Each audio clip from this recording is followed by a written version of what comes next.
Jai Hind everyone, welcome you all to Force Defense Academy. Recently, China has started infrastructure development over the region of Sakshigam Valley. So what are the concerns related to it? Where is it located? And this region belongs to which nation? So in this video, we will talk about this and what's the significance of this region, why China is interested in it, how Pakistan is associated with it. So everything we will talk about this. ठीक है, अगर आप SSB की तैयारी कर रहे हैं तो it's very much significant for you to get yourself updated with the current news और हमारा जो जियो पॉलिटिक्स होता है किस तरीके से चल रहा है, यहाँ पे क्या हो रहा है, कौन रीजन पे कौन सा कॉन्फ्लिक्ट है, हमारे बॉर्डर्स कितने कॉन्फ्लिक्ट है, आपको पता होना चाहिए. ठीक है, सक्सगम वैली इशू अगर हम देखें तो सबसे पहले हम समझते हैं where this valley is located. तो हमारा जो रीजन है, देखिए इंडिया का रीजन है, प्यारा भारत जो है हमारा, लद्दाख वाला रीजन, इसमें जो पीओके है यहाँ पे which is separated by the line of actual control. ठीक है, यहाँ पे क्या है, अक्साई चीन वाला region line of actual control से डिवाइड होता है और यहाँ पे लाइन ऑफ कंट्रोल से डिवाइड होता है. तो जो पीओके वाला रीजन है, इसी रीजन में यहाँ पे लोकेटेड है क्या, सक्सगम वैली. क्या लोकेटेड है यहाँ पे, सक्सगम वैली. और ये जो वैली है, ये देखिए आप, रीजन पाकिस्तान ने ऑक्यूपाई कर रखा है और इस रीजन, ये है एक्चुअल में इंडिया का, और इस रीजन का जो पार्ट है ये पाकिस्तान ने दे दिया है किसको, चाइना को. 1963 में एक एग्रीमेंट करता है चाइना और पाकिस्तान एग्रीमेंट करता है चाइना के साथ, और ये जो रीजन है किसको दे दिया जाता है, चाइना को दे दिया जाता है. जबकि एक्चुअल में ये बिलोंग किसको करता है, इंडिया को, क्योंकि पीओके ही हमारा है तो ये रीजन भी हमारा ही हुआ. और यहाँ पे ये काम जो चल रहा है चाइना का, that is China Pakistan economic corridor, जो कि इस रीजन से पास हो रहा है. तो उसी के लिए यहाँ पे क्या कर रहा है चाइना, कंस्ट्रक्शन कर रहा है, इंफ्रास्ट्रक्चर डेवलपमेंट कर रहा है अपने इस प्रोजेक्ट के लिए. तो एक बार और देख लेते हैं हम. Shaksgam valley which is also known as trans Karakoram tract, ये हाई एल्टीट्यूड रीजन है which is located in the north of Siachen glacier in the Karakoram mountains. यहाँ पे क्या है, ये लोकेटेड है. और रिसेंटली अभी जो है ये point of diplomatic and strategic tension क्यों आया इंडिया और चाइना के लिए, क्योंकि यहाँ पे चाइना ने स्टार्ट कर दिया है डेवलपमेंट ऑफ इंफ्रास्ट्रक्चर. और इंडिया क्लेम करता है कि किसका पार्ट है, लद्दाख जम्मू एंड कश्मीर का पार्ट है, बट चाइना जो है इसको यहाँ पे एडमिनिस्ट्रेटिव कंट्रोल करता है. अब देखिए अचानक से अभी अटेंशन में क्यों आया, ये क्यों आया, क्योंकि चाइना ने स्टार्ट कर दिया यहाँ पे infrastructure including a long all weather road in Shaksgam valley. उसके साथ ही इंडिया जो है पब्लिकली इस चीज को प्रोटेस्ट कर रहा है, इस एक्टिविटी को. इंडिया क्लेम भी करता है, इवन हमारे चीफ ऑफ आर्मी स्टाफ ने बोला है, हमारे यहाँ से एक्सटर्नल अफेयर मिनिस्ट्री ने बोला है कि चाइना जो है इस रीजन पे इलीगली कंट्रोल बना के रखा है और इलीगली यहाँ पे क्या कर रहा है, डेवलपमेंट कर रहा है. हम इस चीज को नहीं मानते हैं. इंडियन आर्मी चीफ और मिनिस्टर ऑफ एक्सटर्नल अफेयर ने बताया कि चाइना का क्लेम जो है ये 1963 वाला, ये सब क्या है, इलीगल और इनवैलिड है. We do not consider it. Calling them attempts to alter ground realities in a region, मतलब यही यहाँ पे क्या है लिखा हुआ है. का जोग्राफिकली अगर हम देखें और स्ट्रेटेजिक इसकी लोकेशन देखें तो it is located in the north of Siachen and which is associated with the PoK region, या फिर इधर साइड चाइना से ये क्या है, जुड़ा हुआ है. स्ट्रेटेजिकली अगर हम देखें तो इंदिरा कोल जो है हमारा सबसे ऊपर वाला पॉइंट जो है, और वर्ल्ड का हाईएस्ट बैटलफील्ड सियाचिन जो है, इससे क्या है, ये कनेक्टेड है, क्लोज है इनके. उसके बाद ये कंट्रोल अगर यहाँ पे करता है चाइना तो उसे अफेक्ट होगा observation and military positioning towards Pakistan and China. मतलब इस जगह पे अगर कंट्रोल रखते हैं हम तो ये दोनों तरफ कंट्रोल करना रीजन को हमारे लिए काफ़ी आसान बन जाता है. Thereafter if you talk about the military access, तो रोड जो है यहाँ पे जो जाता है सक्सगम के पास, वो चाइना से हमें प्रोक्सिमिटी प्रोवाइड करवाता है, अराउंड 50 किलोमीटर का रास्ता है to India head Siachen glacier. ठीक है, मतलब यहाँ से हमें क्या है, सियाचिन ग्लेशियर से चाइना तक हमें 50 किलोमीटर का रूट प्रोवाइड करवाता है. ये हिस्टोरिकली अगर हम देखें तो बिफोर 1947 ये जो एरिया है जम्मू कश्मीर के रूलर को बिलोंग करता था, but after 1947 it became Pakistan occupied Kashmir, मतलब पाकिस्तान इसको ऑक्यूपाई कर लेता है इसके पार्ट्स को. इवन इसके अंदर सक्सगम वैली भी आ जाता है. Thereafter in 1963 boundary agreement होता है बिटवीन पाकिस्तान एंड चाइना, और पाकिस्तान और चाइना के बाउंड्री एग्रीमेंट में इस रीजन को पाकिस्तान दे देता है चाइना को. Pakistan has no right to cede Indian territory, नहीं है ये, मतलब उसके पास राइट, हम एक्सेप्ट भी नहीं करते हैं इस चीज को, क्योंकि पाकिस्तान क्यों देगा, एक तो पहले ही वो रीजन डिस्प्यूटेड है, डिस्प्यूटेड रीजन है, जबरदस्ती हमसे ले रखा है और उस रीजन को किसी और को दे दिया तुमने, मतलब ऐसा क्या बोलेंगे अब इस पाकिस्तान को। बट सिंस 1963 अब क्या है, Pakistan administrate the valley but India इसका मेंटेन करता है कि ये जो है हमारा रीजन है।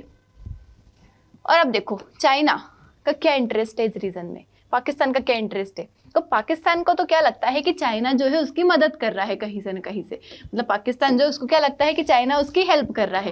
सीपीसी डेवलपमेंट हो रहा है तो पाकिस्तान को लग रहा है कि चलो बढ़िया है बढ़िया है। देखिए सीपीसी की अगर हम बात करें, चाइना पाकिस्तान इकोनॉमिक कॉरिडोर जो है उसके बारे में थोड़ा सा समझ लेते। चाइना का एक प्रोजेक्ट है BRI, belt and road initiative, ठीक है। और ये जो इनिशिएटिव है इसके अंदर अलग अलग 6 कॉरिडोर्स बना रहा है चाइना, 6 कॉरिडोर्स, जो कि ये मिडिल ईस्ट वाला एरिया हो गया, एशिया वाला रीजन हो गया, थोड़ा बहुत पार्ट्स ऑफ यूरोप, अफ्रीका और इधर साउथ ईस्ट एशिया वाला जो हो गया, पूरे को कनेक्ट करने का उसका क्या है प्लान है, डिफरेंट कॉरिडोर। यहाँ पे इंफ्रास्ट्रक्चर डेवलपमेंट करेगा, इस रीजन को कनेक्ट करेगा ताकि चाइना की प्रेजेंस सब जगह क्या हो जाए, आसानी से बढ़ सके, हर जगह उसको ट्रेड जो है आसानी से हो सके। तो ये जो मलक्का स्ट्रेट वाला रूट है इसको भी बाईपास कर पाएगा वो, अगर ये सारे रूट अच्छे से बन जाते हैं। तो इसी के अंदर एक कॉरिडोर है CPEC, जिसका नाम है चाइना पाकिस्तान इकोनॉमिक कॉरिडोर, जो कि यहाँ से पास होके जाता है, मतलब POK से पास होके यहाँ से ग्वादर वाले रीजन से इधर के साइड क्या करता है, चाइना को ये कनेक्ट करता है। तो ये रीजन जो है यहाँ से पास हो रहा है और इसमें पाकिस्तान का क्या फायदा है, पाकिस्तान को लगता है कि चाइना जो है उसके रीजन में डेवलपमेंट कर रहा है, ठीक है। यहाँ पे उसने ग्वादर पोर्ट बना दिया पाकिस्तान में आके, तो उसे लग रहा है कि कभी यहाँ से कुछ होता भी है तो एटलीस्ट यहाँ पे उसे को एक डेटरेंस रहेगा, चाइना उसका सपोर्ट में रहेगा क्योंकि चाइना के यहाँ पे पोर्ट है, उसके साथ ही चाइना उसको हेल्प करेगा यहाँ के मिनरल्स वगैरह एक्सट्रैक्ट करने में, और कई सारे उसके भ्रम है जो कि उसे लगता है कि चाइना उसकी मदद करेगा, ठीक है। लेकिन एक्चुअल में चाइना का अपना बेनिफिट है, वो इंडिया के ऊपर प्रेजेंस बनाना चाहता है, पाकिस्तान के मिनरल्स को ऑक्यूपाई करना चाहता है, उसके साथ ही उसके अलग अलग जो भी है उसके रीजन से। तो ये है CPEC और इसी के रीजन के अंदर हमारा सक्सगम वैली वाला रीजन आता है जिसके ऊपर चाइना अभी कंस्ट्रक्शन कर रहा है। और चाइना का बेनिफिट अगर हम देखें तो पहला तो मिलिट्री एडवांटेज, इंडिया के मिलिट्री पोजीशन के पास, मतलब इंडिया के जो मिलिट्री पोजीशन है सियाचिन वाले रीजन में, उसके पास ये क्या कर लेगा, अपनी एक प्रेजेंस बना लेगा, अपनी एक जगह बना लेगा। तो उसकी वजह से सर्विलांस, मॉनिटरिंग, रिस्पॉन्स ऑप्शंस उसके पास बढ़ जाएंगे और इजीली वो अपने रीजन को एक्सेस कर पाएगा।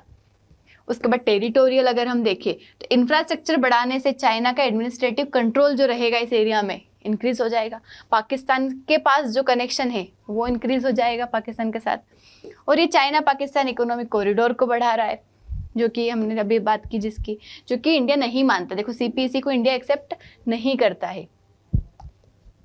तो बीजिंग क्या कह रहा है कि कंस्ट्रक्शन एक्टिविटीज जो है फुल्ली जस्टिफाइड है उसकी ओन टेरिटरी में, बट ऑन टेरिटरी तो है ही नहीं। और इंडिया क्यों कंसर्न है इस चीज से, तो पहला स्ट्रेटेजिक और सिक्योरिटी कंसर्न देखें तो 2 फ्रंट थ्रेट आ जाएगा हमारे साथ कि इंफ्रास्ट्रक्चर जो है नियर सक्सगम ये इनेबल कर देगा चाइना को कि वो इन्फ्लुएंस कर पाएगा सियाचिन वाला रीजन और प्रेशर करेगा इंडिया को फ्रॉम नॉर्थ, मतलब हमारे नॉर्थ वाले रीजन में क्या हो जाएगा हमारे पास यहाँ पे, मतलब नॉर्थ वाले रीजन में हमारे पास इधर के साइड तो ऑलरेडी पाकिस्तान है, चाइना, और हमारे रीजन में एंटर अगर कर रहा है तो हमारे लिए यहाँ पे डिफेंस से रिलेटेड क्या बन जाएंगे, कंसर्न्स बढ़ जाएंगे। Thereafter China would get the surveillance advantage due to better road access and possible troop mobility. उसके बाद if you talk about the legal and sovereignty issue, तो इंडिया बिलीव करता है कि 1963 का एग्रीमेंट जो है वो कम्प्लीटली अनलॉफुल है। उसके साथ ही इंडिया रिफ्यूज करता है किस चीज को, इस एग्रीमेंट को, और साथ ही CPEC को भी इस रीजन से। बट इस चीज को मनवाना यहाँ पे इंडिया के लिए एक काइंड ऑफ चैलेंज बन रहा है। जियोपॉलिटिकली अगर इम्प्लीकेशन देखे तो हमारे लिए प्रेशर बढ़ जाएगा कि नदर्न साइड से हमारे ऊपर अगर अटैक होते हैं, मतलब कुछ भी होता है तो वहाँ पे हमें ज़्यादा मॉनिटरिंग रखनी पड़ेगी, ज़्यादा हमें डिफेंस रखना पड़ेगा। उसके साथ ही बॉर्डर इंफ्रास्ट्रक्चर, मिलिट्री प्रिपेयर्डनेस के हमें, मतलब हाइट वाले रीजन पे हमें फोकस करना पड़ेगा। पॉसिबल डिप्लोमेटिक प्रेशर है कि इंगेज जो है चाइना, मतलब देखिए हम एक तरफ तो हम चाइना से कोशिश कर रहे हैं कि हमारे जो बॉर्डर डिस्प्यूट्स है सब चीज़ को हम खत्म करें, वहीं यहाँ पे पाकिस्तान के थ्रू वापस से वही चीज़ें बढ़ रही है। मतलब एक तरफ तो हम खत्म करने की बात कर रहे हैं कि चलो हम थोड़े बॉर्डर के इश्यूज जो है हमारे सब सुलझाते हैं, चाइना से थोड़े हम रिलेशंस अच्छे बनाने की कोशिश करते हैं, और वहीं पर वापस ये चीज़ें बढ़ रही है। तो ये चीज़ें क्या होगी, चाइना को वापस इन चीज़ों में ये इंक्लूड करेगा। उसके साथ ही चाइना को क्या हो जाएगा, कि उसे तो मिल जाएगा अच्छी बॉर्डर जोन में एरिया, उसके साथ ही कनेक्टिविटी बढ़ जाएगी पाकिस्तान के साथ। और अगर हम देखें तो इंडिया चाइना बॉर्डर टेंशन मतलब वही है कि एक तरफ तो हम डिसंगेजमेंट की बात करें और एक तरफ फिर बढ़ रहा है ये। उसके साथ ही बिना किसी स्टेटस के मतलब बिना कोई फॉर्मल एग्रीमेंट के कुछ भी मतलब पाकिस्तान क्या कर रहा है, चाइना को दे रहा है, तो ये एक टाइप ऑफ कंसर्न है। उसके साथ ही और चैलेंज क्या हो सकते हैं कि एक तो वहाँ का टेरेन हार्श है, एक्सट्रीम वेदर कॉम्प्लिकेशन से, तो ये सब चीज़ें क्या करेंगे, मिलिट्री डिप्लोमेटिक एंगेजमेंट को और बढ़ाएंगे वहाँ पे। उसका डिप्लोमेटिकली अगर हम देखें तो इंडिया और चाइना जो है इन दोनों का कोई मतलब एग्रीड बाउंड्री नहीं है इस सेक्टर में, और रिजोल्विंग क्लेम्स लाइक सक्सगम ये इन्वॉल्व करेगा पाकिस्तान। वापस से मतलब चाइना, पाकिस्तान, इंडिया सब कॉम्प्लिकेशंस क्या करेंगे, बढ़ाएंगे इस चीज़ को रिजोल्व करने में। और स्ट्रेटेजिकली अगर हम देखें तो इंफ्रास्ट्रक्चर बैलेंस करना है हमें डेटरेंस के साथ, उसके साथ ही अवॉइड करना है इस चीज़ को बढ़ने से रोकना है हमें, और साथ ही हमारे टेरिटोरियल क्लेम को भी बचाना है, क्योंकि हमारी territorial integrity which is part of our foreign policy, जो कि हमारे ज़रूरी भी है कि हमारा रीज़न अगर कोई है तो हमारा रीज़न है, उसके ऊपर कोई भी इस तरीके से आके कंट्रोल नहीं कर सकता, हम किसी को करने भी नहीं देंगे। तो उसके लिए हम जो पॉसिबल सॉल्यूशंस होंगे, जो पॉसिबल एक्शंस होंगे वो लेगा इंडिया। तो इन समरी अगर हम देखें तो क्या हो रहा है कि चाइना एक्सपांड कर रहा है अपना इंफ्रास्ट्रक्चर, इंडिया प्रोटेस्ट कर रहा है, रिजेक्ट कर रहा है चाइना के एक्शन को। और ये मैटर क्यों करता है, क्योंकि इंडिया की टेरिटोरियल क्लेम टेरिटोरियल इंटीग्रिटी से कनेक्टेड है, और ये सेंसिटिव है हमारे डिफेंस के लिए, क्योंकि वहाँ पे नॉर्थ वाले रीजन से कनेक्ट होता है, सिंबलाइज करता है लार्ज इंडिया चाइना का जो बॉर्डर टेंशन है उसको भी ये बताता है। तो अभी तक तो कोई रिजोल्यूशन नहीं हुआ है, तो continue diplomatic and strategic engagement जो है ये आने वाले टाइम पे हो सकती है, और ये बातें चल रही है, क्योंकि इंडिया हमेशा मना ही कर रहा है कि नहीं ऐसा नहीं है। So that's all about it, I hope समझ आया होगा। थैंक यू सो मच, जय हिंद।